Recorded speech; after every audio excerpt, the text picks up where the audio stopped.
गुरु सत्ताई नमः। सभी को प्रणाम। पिछले वीडियो में आपने सुना परिवार ही मिनी या लघु समाज है। अतः यदि आपका अपना परिवार सुखी संस्कारवान बन गया तो समझ लीजिए कि आपने सुखी समाज निर्माण में बहुत महत्वपूर्ण योगदान कर दिया है। गृहस्थ एक तपोवन है जिसमें संयम, सेवा और सहिष्णुता की साधना करनी पड़ती है। चारों प्रकार के संयमों को इंद्रिय संयम, अर्थ संयम, समय संयम और विचार संयम, इन्हें अपनी जीवन शैली का अंग बनाइए। परिवार के लिए जो कुछ करें उसके पीछे एहसान अथवा अहंकार न हो, केवल सेवा भावना हो। परिवार के सदस्यों की कमियों एवं गलतियों को स्नेहपूर्वक सहिष्णु होकर सुधारने का प्रयास कीजिए। आपकी मधुर मुस्कान खिले फूल की भांति पूरे परिवार को एक प्रफुल्लित उपवन बना देगी, जिसकी महक की अनुभूति आस पास ही नहीं दूर दूर तक सबको होती रहेगी। आइए इसी क्रम को आगे बढ़ाते हैं। परम पूज्य गुरुदेव आगे लिखते हैं, अब हम ऐसे महत्वपूर्ण मानवीय गुणों का अध्ययन करेंगे जिनके द्वारा आप अधिक प्रभावशाली बन सकते हैं। इनमें से प्रथम है शालीनता। शालीनता व्यक्ति की आंतरिक जागरूकता, सुरुचि, कलात्मकता एवं सौंदर्य भावना की बाह्य अभिव्यक्ति होती है। बात तो एक ही है, पर यदि उसे शालीनता से कहा जाए तो वो सुनने वाले के मन को गहराई तक छू सकती है। पर यदि उसमें शालीनता का अभाव होगा तो वो सुनने वाले पर विपरीत प्रभाव भी डाल सकती है और उसमें खिन्नता या गुस्सा पैदा कर सकती है। शालीनता अथवा उसका अभाव केवल वाणी में ही नहीं, व्यवहार में, घर की व्यवस्था में, वेश विन्यास में भी देखा जा सकता है। अत्यधिक सज धज, फैशन, टीम टाम, उम्र, अवसर अथवा मौसम से अनमेल रंग वाले वस्त्राभूषण, ओछेपन का फूहड़ विज्ञापन मात्र होते हैं। ये सब केवल शालीनता के अभाव के द्योतक होते हैं। आवश्यक नहीं कि जो कुछ महंगा मूल्यवान हो उसी से शालीनता छलके। सस्ती साधारण वस्तुओं का उपयोग भी शालीनता का परिचायक हो सकता है। यह आवश्यक नहीं है कि हजारों रुपए के मूल्य वाले मखमली सोफे, महंगी वॉल पेंटिंग्स एवं फर्श पर बिछे कीमती कालीन वाला ड्राइंग रूम अधिक आकर्षक, सुंदर एवं शालीनतापूर्ण प्रतीत हो। सत्य तो ये है कि अपव्यय और उद्यत प्रदर्शन से शालीनता का स्तर गिरता है, बढ़ता नहीं। शालीनता की सच्ची कसौटी है सद्भाव। शालीनता के साथ साथ शिष्टाचार भी आवश्यक होता है। मान लीजिए आप गर्मी की दोपहरी में किसी परिचित के घर जाएं, वो घर पर नहीं है। उनके परिवार का कोई सदस्य खिड़की से झांक कर बोले, वो तो कहीं गए हैं, और तत्काल खिड़की बंद कर ले। इसके विपरीत यदि परिवार का कोई सदस्य द्वार तक आए, आपको आग्रह पूर्वक बैठक में बिठाए, पंखा खोले और एक गिलास पानी आपको दे, तो स्पष्ट है कि पहली स्थिति को शिष्टाचार के विपरीत कहेंगे। वस्तुतः नागरिकता, सामाजिकता, सभ्यता और शालीनता का समन्वित रूप ही शिष्टाचार होता है। व्यवहारिक जीवन में शिष्टाचार के अभाव में एक भी कदम बढ़ना कठिन होता है। शिष्टाचार एक ऐसी विधा है जो अपरिचित को भी अपना सहयोगी बना लेने में आपकी सहायता करती है। शिष्टाचार की कमी से हमारी बनी बनाई बात भी बिगड़ सकती है। अक्खड़पन से तो लोग आपसे दूर ही भागेंगे। मनुष्य को समाज में अनेक प्रकार की प्रकृति या स्वभाव वाले मनुष्यों से पाला पड़ता है। कहीं उसका मतभेद होता है, कहीं भावों में संघर्ष होता है, कहीं शंका होती है, कहीं उदासी, कहीं आक्षेप, प्रतिरोध, इसी प्रकार की कई भावों का सामना करना पड़ता है। शिष्ट व्यक्ति ऐसे सब अवसरों पर अपने आप को संयम में रखते हुए सबके साथ संतुलित व्यवहार करता है।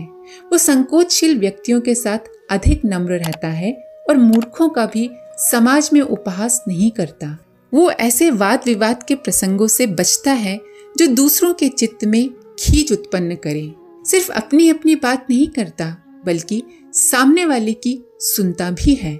जब तक कोई बाध्य न करे वो अपने विषय में मुख नहीं खोलता और किसी आक्षेप का भी अनावश्यक उत्तर नहीं देता। अपनी निंदा पर वो ज्यादा ध्यान नहीं देता और न ही किसी से व्यर्थ झगड़ा मोल ले लेता है।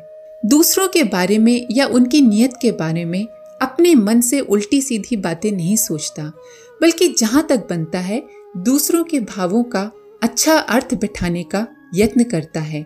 यदि झगड़े का कोई कारण उपस्थित हो भी जाए तो अपने मन में किसी प्रकार की नीचता नहीं लाता।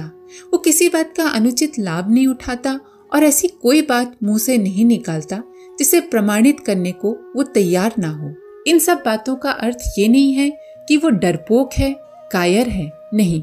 इसका अर्थ यही है कि उसका व्यक्तित्व संयमी और संतुलित है, जो कि धीरे धीरे अभ्यास करने से ही प्राप्त हो सकता है। ऐसा व्यक्ति प्रत्येक बात में दूरदर्शी और आगे की सोच वाला होता है। वो बात बात में अपने अपमान की कल्पना नहीं करता, अपने प्रति की गई बुराइयों को भी स्मरण नहीं रखता और किसी के दुर्भाव का बदला चुकाने का भाव नहीं रखता है। किसी चर्चा अथवा वाद विवाद में दूसरे लोगों की लचर दलीलें, तीक्ष्ण व्यंग या अनुचित आक्षेपों से परेशान नहीं होता, बल्कि मृदु हास्य के साथ उन्हें टाल देता है। अपने विचार में सही हो या गलत, परंतु वो उन्हें सदा स्पष्ट रूप में रखता है और जानबूझकर किसी का मिथ्या समर्थन नहीं करता। वो अपने आप को लघु रूप में प्रकट करता है, पर अपनी शुद्रता नहीं दर्शाता।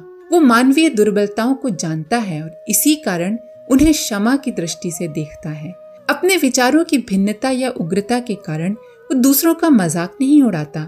दूसरों के विचार, सिद्धांतों और मंतव्यों का वह उचित आदर करता है। जो समाज में सम्मान प्रतिष्ठा के आकांक्षी हैं, उन्हें शिष्टाचार बरतना ही चाहिए। शिष्टाचार की आवश्यकता पग पग पर होती है। अब हम आपको व्यवहार में प्रायः प्रयोग की जाने वाली कुछ बातें बताने जा रहे हैं। इन्हें अपनाकर शिष्टाचार की शुरुआत करें।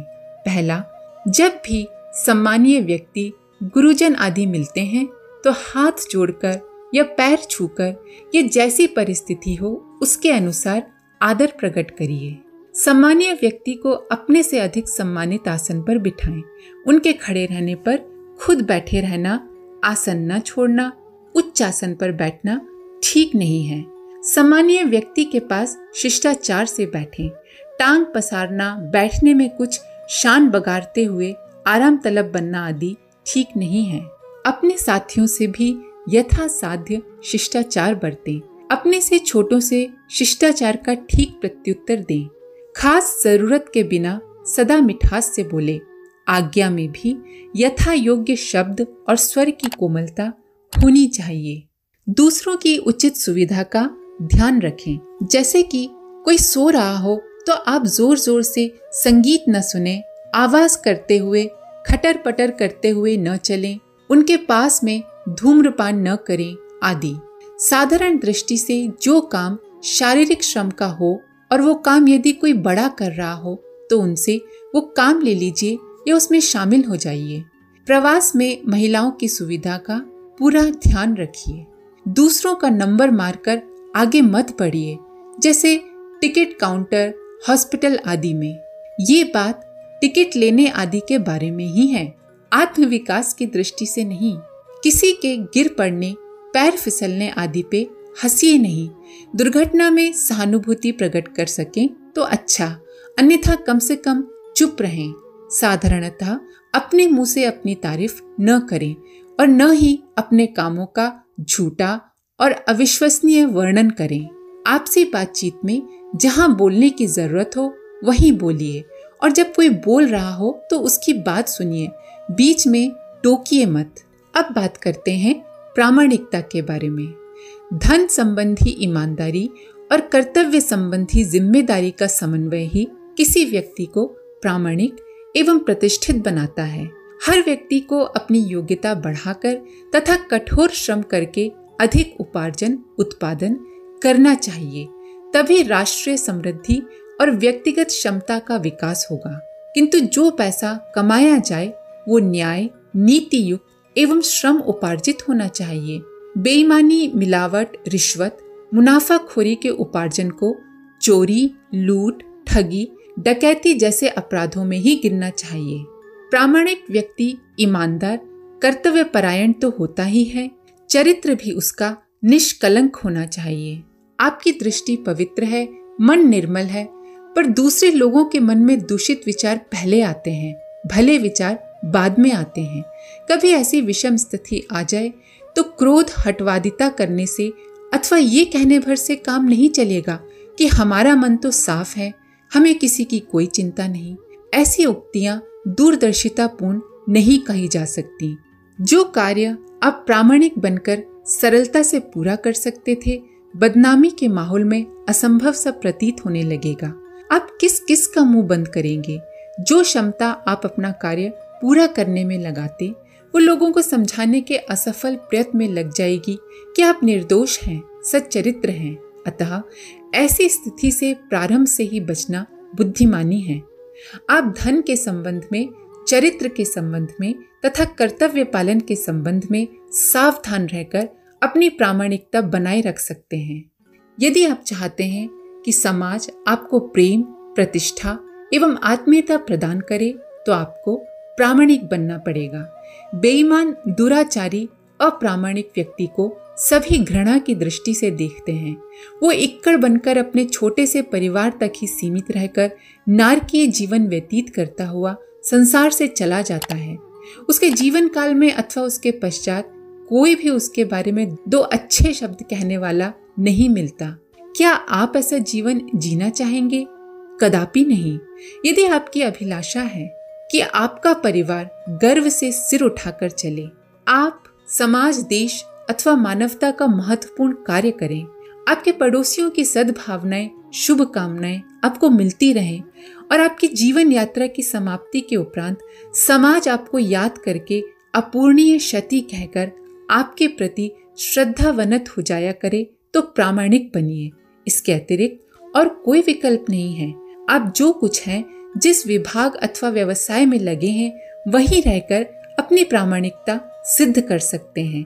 आर्थिक एवं चारित्रिक विश्वसनीयता अर्जित करने के लिए खर्च नहीं करना होता, केवल सावधान, सतर्क एवं सहज रहने की आवश्यकता है। आज के लिए इतना ही। आप सभी का धन्यवाद। ओम शांति।